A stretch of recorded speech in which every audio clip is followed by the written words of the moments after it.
If you're taking creatine at doses that you can't get from just eating normal amounts of food, are you actually natural? I'm going to say no. However, Coach Greg, and today we're going to go over just how unnatural is Connor Murphy.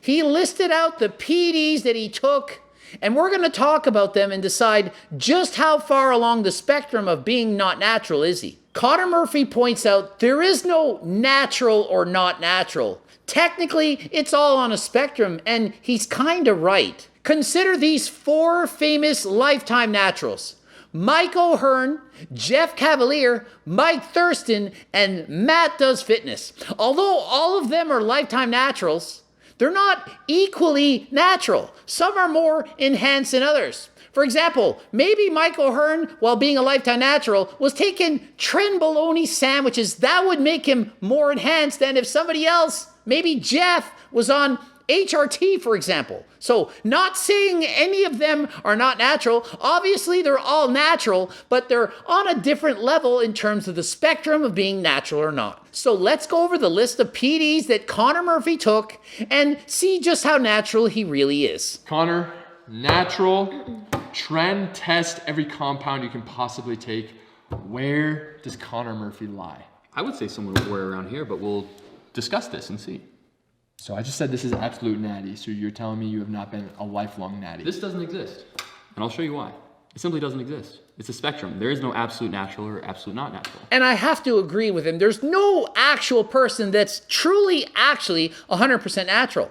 If you're taking anything, any drug ever, technically, how are you natural? If you drank a cup of coffee with caffeine, that was a banned PED back in the past. Banned at a certain dose, caffeine was banned. If you're in the Olympics and you drank too much coffee and you won the 100-meter dash, your medal would be stripped. So think of it. If you consume any caffeine at all, whether it's coffee, a pre-workout, or a Diet Coke, you're taking in caffeine, and since caffeine was a banned PED, you're not natural. But you're not a lot not natural. I would say you're only between a 1 and a 2 on the not natty Richter scale. So first of all, are you ready? Is everyone ready? On the editor sheet? First of all, starting out slow and we'll get more intense. First, okay, finasteride. So Connor is going to list them in order of the least anabolic to more anabolic. So he's starting out easy. The first drug he's taking is finasteride. What is finasteride? Well, finasteride is used to help block DHT, which is to help prevent hair loss. He had really good hair when he was young, but because he has male pattern baldness, he's going balder each year. The hairline is receding. It's very common, and it's just due to his genetics. Notice, Coach Greg, I'm not going bald. I don't have a receding hairline. Abused PEDs for years, way more than Connor Murphy, but yet I'm not bald. Just because I have better genetics to not go bald. Doesn't mean I never will, but right now I'm not. And is finasteride a PED? Well, let's look at what WADA says it is. From 2005 to 2009, finasteride was actually a banned PED by WADA. It was banned. You couldn't take it. If you were in the Olympics taking finasteride, you got caught, you lost your gold medal. Sorry. They discovered this drug could be used as a masking agent, but since 2009, since drug testing got better, they took it off the list. So finasteride is no longer considered to be a performance-enhancing drug banned by WADA. What is Coach Greg's personal opinion on if you take finasteride, are you natural? My personal opinion is you're still natural. It's just finasteride. It's not like it's going to put on tons of muscle or any muscle at all. And I would argue that it potentially might decrease the amount of muscle you could build. It is, however, giving you a good-looking benefit.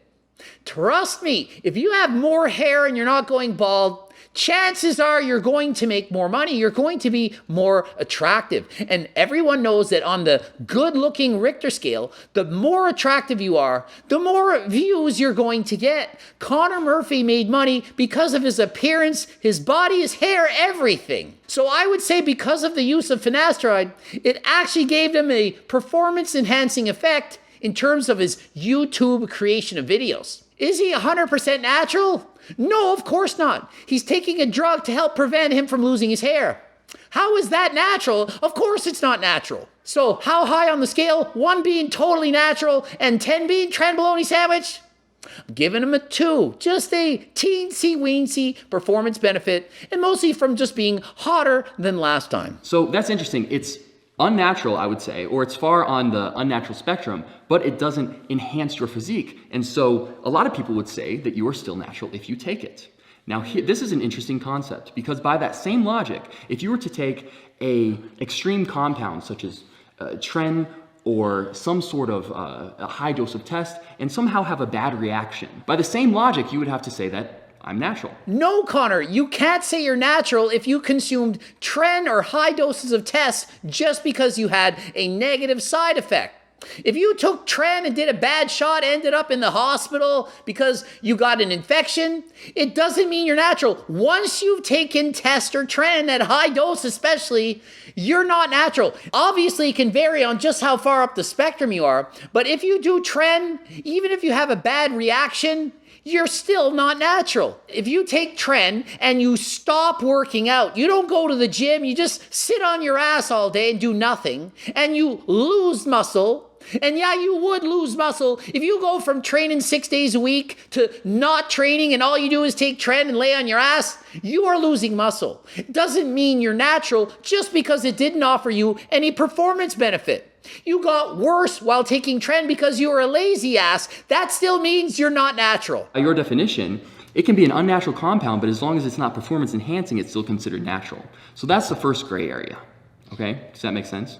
Yeah, that's the first big gray area. I feel like that's thinking like too far about it. Even the girl talking to Connor's like, dude, you're just thinking too far. Like, no, if you take test and tren and it doesn't work, you're not natural still. You took it. You're not natural. Even she knew it. I'm pretty sure she's not on test and tren. So is this a natty or not question where the fake natties have found this loophole to get out of admitting to any PED or anabolic use? No, I think that we should be very honest about what we've taken, and this is exactly what I'm doing. And I like Connor Murphy saying, look, we should be honest about what we've taken.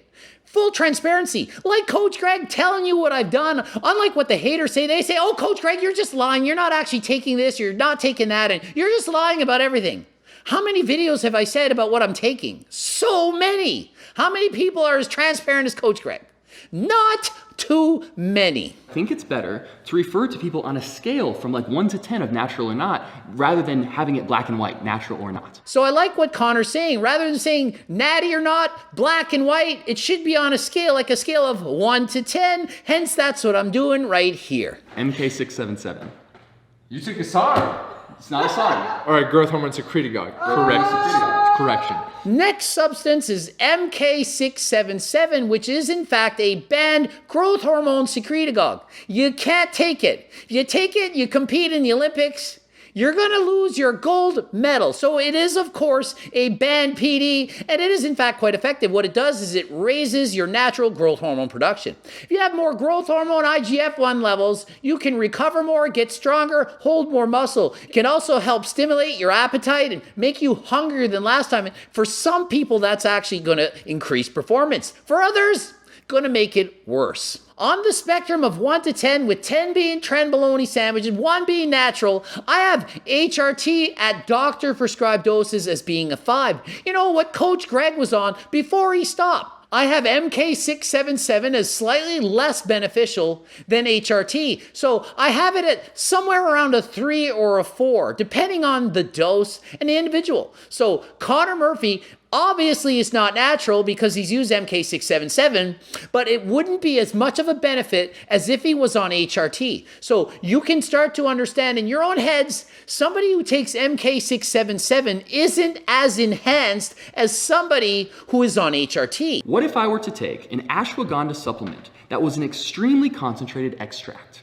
That it would be impossible for, say, a caveman to find this amount of ashwagandha in nature. So I have to agree with Connor. He's saying if you took a natural supplement and concentrated it like crazy, like took so much of it and put it into one pill or one drink and you consumed it, and a caveman or a cave circle back in nature back in the day couldn't do it, then are you really natural? I agree. I don't think you are. If you're taking creatine at doses that you can't get from just eating normal amounts of food, are you actually natural? I'm going to say no. However, I would consider it a 1 to a 2 on the Natty or not Richter scale. It's very, very slightly enhanced, a little bit, but not enough to have an effect. For example, if you have an earthquake and it's a 2 on the Richter scale, you cannot even feel it. But if it's a 10, Earth's blowing up. If it's a 9, devastation. So as you go up the ranks, you're going to get more and more effect, more benefit. So a highly concentrated herb or creatine, those kind of things, they're minor differences, very small. You're not 100% totally, oh my goodness, natural, but do you need to be? It's okay to have balance. The most unnatural thing that I've ever taken for about 2 weeks, and I actually started this at the exact same time as finasteride, right? Because I knew that, oh dang, I'm going on finasteride, I'm probably going to lose some gains, so I want something to counteract it. For 2 weeks, I took Ostarine. And next up on the list is Ostarine, which is a SARM, one of the weaker SARMs, but it's certainly a banned PD, and so you can't take Ostarine and claim being natural. So he's taken finasteride, the most questionable, MK677, and Ostarine, which to me, equally not natural.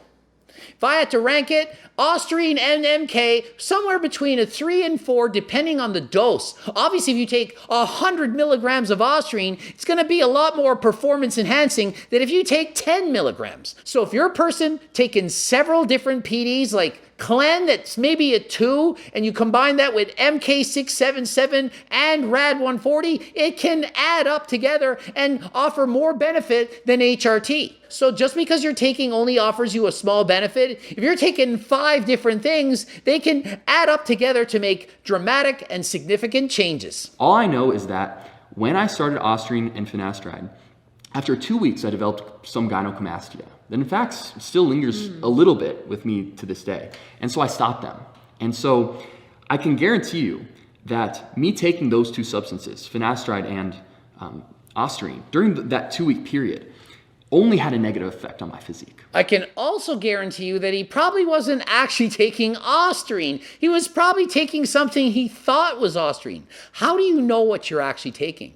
Studies have shown that a significant number of SARM manufacturers aren't selling you what they actually should be. There's different things in it or nothing at all. You could be buying something and it's a placebo effect. There isn't anything in it at all. Or maybe something cheaper's in it. Or maybe there's an actual steroid in it, because oftentimes steroids are cheaper than SARMs. You do not know what you're getting. So when Connor Murphy got gyno after 2 weeks of taking Ostarine, highly suspicious that this actually happened. How do we know it was Ostarine? Maybe it was actually Dianabol. We don't know. How can we know? It's underground. It's not like he's getting it from the pharmacist or from his doctor. We don't know. Did you change your diet at all? No, I didn't change. change. No, I didn't change my diet at all. And one of the interviewers makes a good point. Did you change your diet? If you took a PD, change your diet. You could take Test and Tren, and if you don't eat anything, you keep training, you're not going to gain any muscle if you didn't actually eat any protein. Can't build muscle without protein. You need protein to build muscle. So if you just add in the trenbolone sandwiches, but you don't eat any protein, don't train, you're not building muscle. But just because you don't add muscle doesn't mean that you're still natural. It's on you. If you're not educated, smart enough, didn't research, didn't study harder than last time, and you take a PD and it doesn't work, that's on you. You're still not natural. The moment that I started to lose my gains from the initial great physique I had was right after the hair transplant. I took a week off working out and I took finasteride and Ostarine, and after that, it was just downhill. So he's saying when he actually had his best physique that he was natural. And then once he added in finasteride to prevent losing his hair and Ostarine for 2 weeks, that it crashes natural production of testosterone. I don't actually believe that to be true, but that's what he's saying. He's saying it then took years to recover. That is, testosterone levels were lower, sex drive was lower. He lost a lot of muscle, all because of the finasteride and the Ostarine. Or is it because he's not telling the truth about what he actually took and went off cycle? So which is more likely? That he built up his amazing physique while being completely natural and then lost it by taking 2 weeks of Ostrine and finasteride? Or that he was on PEDs while building that impressive physique and then stopped them, and that's why he lost his muscle?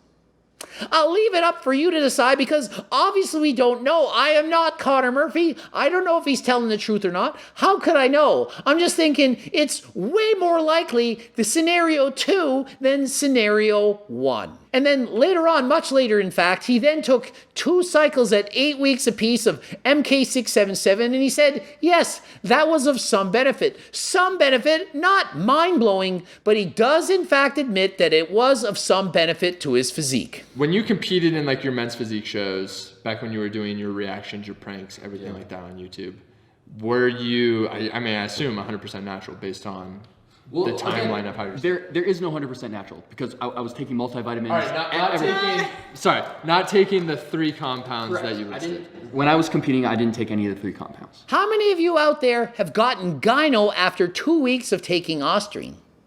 I don't know of any, and I know a lot of people who've taken Ostrine. So what's more likely? I mean, I'm just presenting the evidence. I'm just showing you what he says. He's saying he was natural when he competed and looked amazing. And then when he took the 2 weeks, it made him look worse.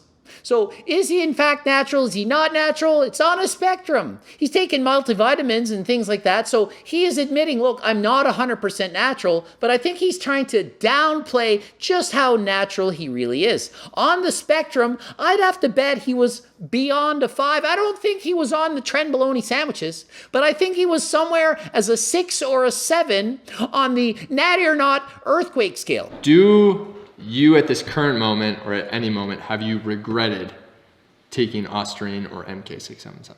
And so, no, I can't regret anything. And it's madness to regret anything. It can only lead to suffering, right? So all I do is accept what is and remain grateful for everything that's happened, because it's led me where I am today. And today I am in complete bliss and liberated. So when asking yourself if you think that Connor Murphy's natty or not, think about those things. If he's willing to take MK677 now and finasteride and hair transplants to look better, now when he doesn't actually care about his appearance, when it's just whatever, he's spiritual, what are the odds that back in the day he didn't care when he actually cared? That's the kind of question that Coach Greg would ask when doing a natty or not. Like, what motive would they have? What motive would they have to stay natural or enhance? Why would they do that, and why would they admit they're not? I do believe he hasn't taken any hardcore stuff, and by that I mean things in the 8, 9, 10 on the Richter scale. You know, like Trenbolone sandwiches. Couldn't possibly have regret for any instance in my life, because every single interaction with everyone, any thought that I've had, any experience has shaped this current experience that I'm having right now, and this is freaking dope. Well, I'm very happy to see that Connor Murphy is in complete bliss and is liberated. That is fantastic. So you can't hate on him. He's a happy guy, loves his mental state, loves what he's doing. So good on him for being happy. Ending it here. GregDoucette.com for coaching. Greg Doucette, IBE Pro. The Bloopster over there. Watch them. Follow me on TikTok, Instagram. Buy my freaking cookbook. It might liberate you. Who knows? And until next time, I am out. There is no self behind my eyes. There's no entity behind my eyes. There's only a complex collection of thoughts.